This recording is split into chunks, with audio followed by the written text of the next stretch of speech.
जय हिंद। देखिए, घने बादलों के बीच जहाज खुद को कैसे बचाता है। बहुत ज्यादा घने बादलों से अगर जहाज जाएगा तो उसमें टर्बुलेंस यानी कंपन झटका पैदा होगा, जिससे कि उसका स्ट्रक्चर फेल्योर भी हो सकता है और यात्रियों को बहुत ज्यादा डिस्टरबेंस भी हो सकता है। इसे बचने के लिए इसके आगे वाले हिस्से में रडार लगा होता है। वेदर रडार कहते हैं इसे। ये जो अंदर वाला हिस्सा देख रहे हैं, ये है आपका वेदर रडार। वेदर रडार जो होता है ये कई डायरेक्शन में घूम सकता है। पायलट इसे कंट्रोल कर सकता है, आगे पीछे ऊपर नीचे घुमा सकता है। ये रेडियो वेव को ट्रांसमिट करता है और जब वो वेव टकरा के आती है तो उसे रिसीव करता है, इसलिए इसे ट्रांस रिसीवर के नाम से भी जाना जाता है। इसे एरोडायनेमिकल शेप में ऐसे बंद किया जाता है, जिसे हम लोग रेडॉम कहते हैं। ये इसका रेडॉम है। तो ये रेडॉम एरिया होता है। रेडॉम को हम लोग बहुत मजबूत बनाते हैं, क्योंकि जहाज के आगे का पहला झटका ये रेडॉम ही बर्दाश्त करता है। इसे कंपोजिट मटेरियल से बनाया जाता है, 6-7 लेयर से, ताकि ये मजबूत भी रहे और जब इसे ढका जाए तो इसके अंदर से रेडियो वेव चली जाए और वापस आ भी जाए। लेकिन हवाओं को ये अंदर आने नहीं देता है, वेव को आने जाने देता है यहाँ पे, जिस वजह से ये रेडॉम काफ़ी जरूरी होता है। ये रेडॉम को मजबूत भी बनाना होता है। देखिए, इसका थूथूर कूच लिया किसी पक्षी से टकरा के यहाँ पर, तो ये रेडॉम मजबूत भी बनाना होता है, नहीं तो ये झटका लगेगा तो ये पहले यही झटके को ये देखता है। तो ये रेडॉम वेव को आने और जाने देता है। इस अपने आगे वाले वेव से ये रेडॉम से वेव को छोड़ता है। जब ये वेव जाती है, बादलों से टकरा के आती है, तो ये पता लगाता है कि आगे का मौसम कैसा है। ये लगभग 30 से 40 किलोमीटर दूर आगे के एरिया को देख लेता है। 30 से 40 किलोमीटर के आगे के एरिया को अपने रेडियो वेव के थ्रू। और ये रेडियो वेव कहाँ से निकलती है? इस रेडॉम सेक्शन से निकलती है। ये रेडॉम वेव को जाने देता है, लेकिन बाकी चीजों को इससे आगे से ये जाने नहीं देगा। जहाज का जो रडार होता है अपने रेडॉम अपने आगे के एरिया से बहुत ही हाई फ्रीक्वेंसी के रेडियो बीम्स को छोड़ता है। ये सुपर हाई फ्रीक्वेंसी SHF कहते हैं इसे शॉर्टकट में। ये लगभग 5 गीगाहर्ट्ज का होता है, बहुत ज्यादा इसकी फ्रीक्वेंसी होती है। और ये रिफ्लेक्शन यानी टकरा के वापस आना, जिसे इको या पराध्वनि के सिद्धांत पे कहते हैं। ये वेव जाती है और टकरा के वापस आती है, उसी को हम इको या आपका रिफ्लेक्शन कहते हैं। ये वाटर ड्रॉपलेट, बादलों में जो पानी के बूंद होते हैं, ये उसी से टकरा के वापस आती है। ये कभी भी बादलों से टकरा के वापस नहीं आएगी। तो जो अगर बादल में पानी है, इसका मतलब है कि वो बादल हैवी होगा और वही झटका उत्पन्न करेगा। ज्यादा पानी है तो ज्यादा किरणें टकरा के आएंगी, कम पानी है तो कम किरणें टकरा के आएंगी। इन वेव को पायलट कंट्रोल कर सकता है। वो नीचे ऊपर करके रेडाम से एरिया से ये स्कैन कर लेता है कि किधर का एरिया है सेफ है उड़ने के लिए और किधर का एरिया सेफ नहीं है उड़ने के लिए। और इस आधार पर रडार में का जो रिफ्लेक्शन होता है वो स्क्रीन पर दिखाया जाता है। दोनों पायलट के लिए नेविगेशन डिस्प्ले होता है, पायलट और फर्स्ट ऑफिसर के लिए। नेविगेशन डिस्प्ले पे ही रास्ता तय होता है कि इन्हें कितने डिग्री के एंगल पे जाना है, जिसे हम लोग टेक्निकल भाषा में हेडिंग कहते हैं। किस हेडिंग पे जाना है। जैसे हम लोग ना रास्ता देखते हैं ना कि दाहिने से बाएं मुड़ जाना, तो ये जहाज के ऊपर दाहिने बाएं नहीं होता, वे पॉइंट होता है कि यहाँ से टच जाना है, फिर यहाँ से ऐसे घूमना है। ये रास्ता पहले से डिसाइड होता है वे पॉइंट पे। तो पायलट हमेशा इसी डिस्प्ले को देखता है, मेनली रास्ते को पता करने के लिए नेविगेशन डिस्प्ले पर। और आगे का मौसम कैसा है वो इसी नेविगेशन डिस्प्ले पे शो होता है। अगर ये नेविगेशन डिस्प्ले काले रंग का है तो मतलब समझिए कि सामने कोई बादल वगैरह नहीं है, टेंशन फ्री जहाज उड़ेगा। और ऐसे टाइम पे जहाज इतना स्मूथ उड़ता है कि लगता ही नहीं है कि उड़ रहा है। कभी कभी तो डाउट होता है, रुक गया क्या ससुरा, ही एकदम स्मूथ, पानी रख दिएगा तो छलकेगा नहीं।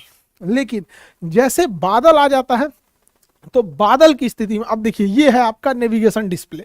ये भाई साहब को जाना है यहाँ पर और इसके रास्ते में आ गए हैं बादल। काला वाला एरिया में तो कोई दिक्कत ही नहीं है, वहां से कोई रिफ्लेक्शन लौट के नहीं आया इसलिए काला दिख रहा है। लेकिन अब रास्ते में बादल है तो कम बादल, ज्यादा घने बादल जिसमें पानी ज्यादा है वो एकदम काला रंग का होगा। तो ऐसे बादलों से बचना जरूरी होता है। तो इसके लिए रडार की डिस्प्ले पे 4 कलर का शो किया जाता है। ग्रीन कलर ऐसे बादलों को बताता है जिससे कि बचना चाहिए, लेकिन ज्यादा दिक्कत नहीं होगा, हल्का हल्का हल्का झंझनाहट होगी। पैसेंजर्स को भी कोई दिक्कत नहीं आएगी। जो पहली बार चढ़ेगा वो कहेगा भाई सभी क्या करे, उतार दे रे भाई, अगली बार ना चढ़ेंगे। लेकिन येलो कलर वाला जो बादल होता है, पीले रंग वाला, ये खतरनाक होता है। ये हिला देता है जहाज को अच्छा खासा। लाल रंग वाला बादल को तो पायलट को कहा जाता है कि आपको अवॉइड ही करना है लाल रंग के बादल में, क्योंकि यहाँ पे जाने का मतलब है कि फंस जाएंगे लाल वाले बादल में। और मेजेंटा कलर जो होता है, यहाँ देखिए ये रहा मेजेंटा कलर, ये हल्का सा ये मेजेंटा कलर। मेजेंटा कलर का बादल से पायलट को सख्त निर्देश होता है कि आपको मेजेंटा कलर में नहीं जाना है, अगर आप यमराज का दर्शन नहीं देखना चाहते हैं तो। वरना जाइएगा तो सीवियर टर्बुलेंस कर देगा, उसे बच के रखना जरूरी होता है। तो ये 4 कलर होते हैं। सबसे बेस्ट तो ब्लैक कलर है भैया, कोई बादल ही नहीं है। ग्रीन कलर है, छोटा मोटा है। येलो कलर में थोड़ा ज़्यादा है। रेड कलर हिलाएगा बढ़िया से, पैसेंजर डर जाएंगे। और मेजेंटा कलर में कोई ठीक नहीं, उलाट पलाट देगा जहाज को, स्ट्रक्चर फेलियर का भी डर होता है, डैने उन्हें टूट जाएगा, कोई बहुत ज़्यादा सीवियर वो हो जाएगा, टर्बुलेंस हो जाएगा। जैसे इस जहाज को देखिए, इस जहाज को जाना है यहाँ से सीधे, अब इसको सीधे जाना है यहाँ पे। सामने देखिएगा यहाँ पे रेड कलर का एरिया आ गया है।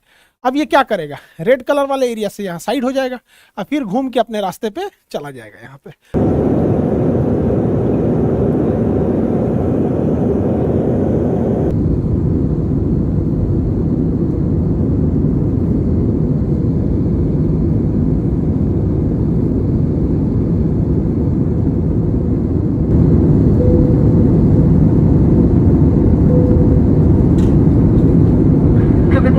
मौसम खराब होने के कारण कप्तान ने फीवर साइंस ऑन रखे हैं। आप सभी से निवेदन अपने स्थान पर ही बैठे रहें। सुरक्षा के लिए कुर्सी की पेटी बांधे रखें। धन्यवाद।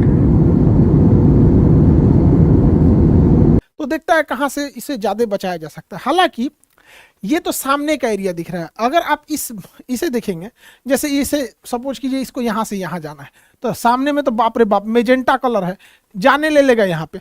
अब पायलट बकलोल थोड़ी है जो इधर से घुस के जाएगा, वो कहेगा भैया इधर मेजेंटा, हम इधर से निकल जाते हैं, इससे हम चले जाते हैं यहाँ पे, तो ऐसे घुमा के वो चला जाता है। हालांकि पायलट को 3 डायमेंशनल भी दिखता है। जैसे ये बादल है ना, तो ये ऊंचाई से भी दिखेगा। देखिए पायलट का ये जहाज है, मेजेंटा कलर ज्यादा ऊपर नहीं है, नीचे भर ही है।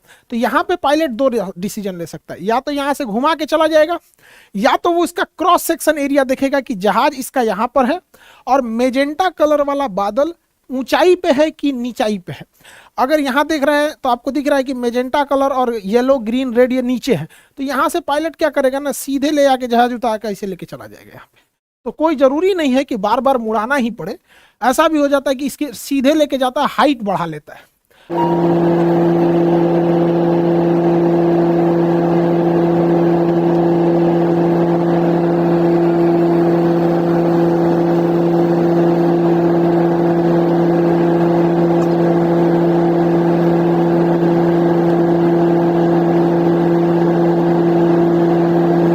हाइट को क्या करेगा, बढ़ा लेगा।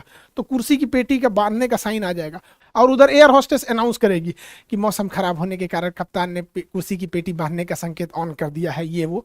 तो लोग कहते हैं बांध ले रहे भैया, दिक्कत हो रहा है। तो जब भी मौसम गड़बड़ाता है, आगे बादल दिखता है, तभी ये अनाउंसमेंट किया जाता है। तो आप इतना तो समझ में आ गया कि या सामने से ले जा सकते हैं या ऊपर नीचे भी कर सकते हैं। जैसे यहाँ पे आप देखिए, ये जहाज है, इसका ये रास्ता दिखा रहा है कि ऐसे जाना है सपोज। अब इसके रास्ते में एक रेड कलर वाला है, तो 2 रास्ते हैं इनके पास। अगर इधर जाना है तो यहाँ से ये ऐसे घूम सकते हैं, नहीं तो इसका देखेंगे कि बादल अगर इधर से जाना ना, हम इधर से जेबे करेंगे। तो हाइट देख लेते हैं। तो यहाँ देखिए, यहाँ पे ये जहाज है और यहाँ पर देखिएगा तो ऊंचाई पर लाल वाला है, पीला वाला है और ग्रीन वाला है। तो यहाँ पे पायलट क्या करेगा ना, नीचे से निकाल देगा फिर ऊपर। तो हो सकता है ये बादलों के कभी ऊपर से निकालता है, कभी नीचे से निकालता है, कभी दाहिने से, कभी बाएं से। ये सारा चीज रडार के मदद से ही होता है, अन्यथा बहुत दिक्कत हो जाता। पहले साइंस उतना डेवलप नहीं था, तो बहुत ज्यादा विमान दुर्घटनाएं होती थी। जैसे ये रडार देखिए, ये जहाज है, इसको जाना है यहाँ से, सामने है मेजेंटा कलर, भाई साहब इधर से जाना महा बेवकूफ़ी हो जाएगा। इधर से जाएंगे तो उतना ठीक नहीं है। ये रास्ता ठीक लग रहा है यहाँ पर, लेकिन आप अगर ध्यान दीजिएगा तो यहाँ कुछ ऐसे ऐसे पॉइंट्स आपको दिखाई देंगे ऐसे। तो ये दिखाता है कि ये वाला मौसम इधर भी शिफ्ट हो रहा है। इसलिए इस उम्मीद में मत रहिएगा कि यहाँ हमेशा खाली रहेगा। हो सकता है पहुंचते पहुंचते यहाँ का भी बादल खराब ही हो जाए, मौसम खराब हो जाए। इसलिए पायलट देखेगा भैया इससे तो अच्छा ही है ना, यहाँ से निकालो, नहीं तो हाइट देखो, या तो ऊपर से लेके चले जाओ या तो नीचे से लेके चले जाओ। तो इससे पायलट बचा के जहाज को ले जाता है ताकि सीवियर टर्बुलेंस ना हो। कभी कभी जहाजों में इतना भयानक टर्बुलेंस होता है। एक बार हम लोग खाना खा रहे थे, ऐसा तेज मारा खाना गिर गया यहाँ पर। और जो लोग तो पहली बार चढ़ते हैं उनको हैवी सीवियर टर्बुलेंस हो गया, इस टाइप का खाना छिटा जाता है, पूरा गिर जाते हैं लोग। एयर होस्टेस का देखिए बेचारे का, इसको एयर होस्टेस लोग हर परिस्थिति में बेचारी मुस्कुराते रहती हैं सब। इनकी ट्रेनिंग ऐसी होती है। इन लोग को भी जीवन है, लेकिन इनका देखिए इसका माथा वाथा फूट गया, क्योंकि ना ये लोग हमेशा खाना पीना कुछ देते रहती। और बाय द वे टर्बुलेंस भयानक हुआ तो इनको चोट लगने की संभावना ज़्यादा रहती है, क्योंकि ये लोग तो सर्व करती रहती है खाना वगैरह, बाकी लोग तो कुर्सी की पेटी बांधे रहते हैं। तो पायलट बचाने की कोशिश करता है, लेकिन कभी कभी अचानक मौसम हो जाता है। मौसम का क्या कहना है? जहाज का जो पायलट होता है वो इस रडार को चेंज कर सकता है, इसकी डिग्री को घुमा सकता है ऊपर नीचे दाहिने बाएं। अगर बात करेंगे ये कितना ऊपर नीचे घूम सकता है, तो 40 डिग्री ऊपर और 40 डिग्री नीचे ये जहाज को देख सकता है। मतलब बादल है या नहीं है, या फिर क्या चीज है, तो इस हिसाब से वो देख सकता है 40 डिग्री ऊपर और 40 डिग्री नीचे। ऊपर और नीचे जहाज को बहुत ज्यादा और बहुत नीचे अचानक नहीं आना होता है। लेकिन अगर दाहिने और बाएं की बात करेंगे तो 180 डिग्री देख सकता है, दाहिने बाएं की बात करेंगे तो 180 डिग्री। तो यानी पायलट का जो रडार होता है ये वाला, इसके पास अंदर कमांड होता है, वहां से उसको चेंज कर सकता है डिग्री इसका। तो यहां से अगर दाहिने बाएं देखेंगे तो ये 180 डिग्री देख सकता है दाहिने से बाएं तक, और ऊपर से नीचे 40 डिग्री ऊपर 40 डिग्री नीचे, यानी टोटल 80 डिग्री ऊपर नीचे देख सकता है और 180 डिग्री दाहिने बाएं देख सकता है। पायलट के हाथ में इसका कमांड होता है। ये इतना सुपर हाई फ्रीक्वेंसी देता है लगभग 5 गीगाहर्ट्ज के पास, कि अगर जहाज जो रनवे पे खड़ी है और यहीं पे इसका रडार को ऑन कर दिया जाए, तो रनवे के आगे अगर कोई शहर है, बिल्डिंग है, तो इससे जब ये टकरा के आएगी तो इतना तेज इसकी फ्रीक्वेंसी रहती है कि इससे टकरा के आएगी और यहाँ पे तो इसका स्क्रीन खराब हो जाएगा। यहाँ पे रडार का जो सेंसिटिविटी होती है खराब हो जाती है, इसलिए उसे निर्देश होता है कि अगर सामने बिल्डिंग खड़ी हो तो आपको ऑन नहीं करना है, पहले उड़ जाना है थोड़ा सा, उसके बाद रडार को ऑन करना है। नेविगेशन रडार ठीक रहेगा, लेकिन ये वाला रडार जो होता है मौसम वाला, उसको बंद रखना है। साथ में कभी कभी क्या होता है ना, रनवे पे होल्डिंग करने के लिए होता है, मतलब यहाँ पे लाइन अप कर देता है यहाँ पर, तो एक जहाज ये खड़ी है, एक ये जा रही है रनवे पे, इस टाइम पे भी रडार को ऑफ करने का आदेश दिया जाता है, वरना इतना तेज सिग्नल इस पे टकराएगा, वापस जाएगा तो इसका रडार खराब हो सकता है। जहाज के अगले हिस्सा को हम रेडॉम कहते हैं, इसे बचा के रखना बहुत जरूरी है। अब इसमें बचाने में एक दिक्कत आ जाती है, ससुरा बिजली उजली तड़कने लगता है, अगवे थुथुरे पे बिजलियां गिर जाएगा, तो बिजली गिरेगा ना तो इसमें जो वेव होता है वो डिस्टर्ब हो जाएगा, तो हो सकता है कि पायलट को नेविगेशन में दिक्कत हो। इसलिए स्टैटिक डिस्चार्ज लगाया जाता है। विंग्स पे देखिएगा यहाँ पे तो इस तरह से रॉड निकले रहते हैं, छोटे छोटे ये रॉड। बिजली जो होता है वो करंट होता है, इलेक्ट्रॉन। तो जब कहीं भी आप घर्षण करते हैं, फ्रिक्शन करते हैं, तो उसमें बहुत सारे इलेक्ट्रॉन जमा हो जाते हैं।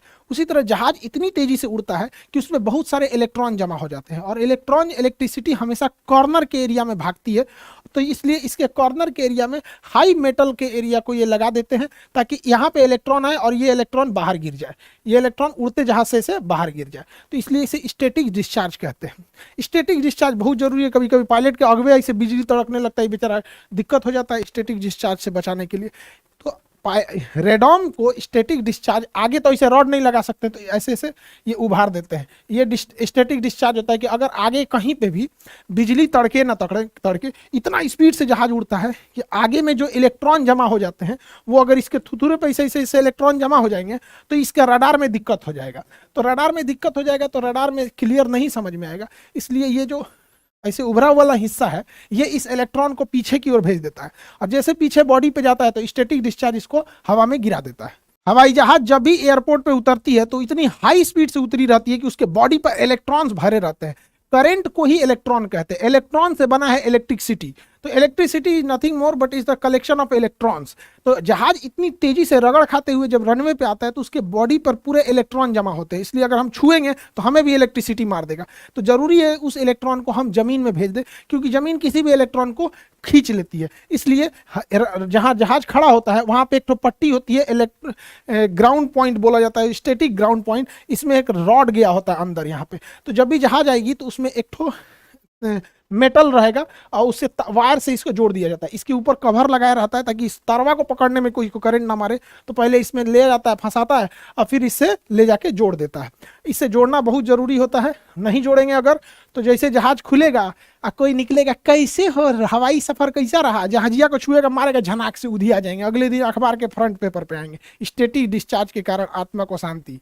पायलट के जो जहाज में वेदर रडार होता है उसका रेंज तो ज़्यादा नहीं होता है, 30 से 40 किलोमीटर होता है। और कभी कभी ऐसा होता है ना कि पायलट को आगे का दिखता है कि थोड़ा सा बादल है, तो पायलट को लगता है इस बादल से तो पार ही कर जाएंगे, और उसके आगे भयानक बादल रहता है, तो उसके लिए चाहिए बड़े साइज का वेदर रडार। और बड़े साइज का वेदर रडार जो डॉपलर रडार होता है ये जहाज में फिट नहीं हो सकता है, इसलिए इसे क्या किया जाता है, ग्राउंड पर एयरपोर्ट के आसपास में फिट कर दिया जाता है। तो ये बहुत बड़े एरिया को ये कवर कर लेता है। तो ATC भी बता देता है कि बउआ इस रास्ते रास्ते से मत आओ, तुमको तनी सा दिखा रहा है कि 30 किलोमीटर गड़बड़ है, हमको दिखा रहा है कि पूरा 100 किलोमीटर गड़बड़ है, उलट जाओगे बबुआ, चल जाओ, लौट जाओ। इसलिए तो ये बड़े साइज का वेदर रडार होता है यहाँ पे। अब ये देखिए भारत के नक्शे पे चारों ओर से ये वेदर डॉपलर रडार लगाया गया है।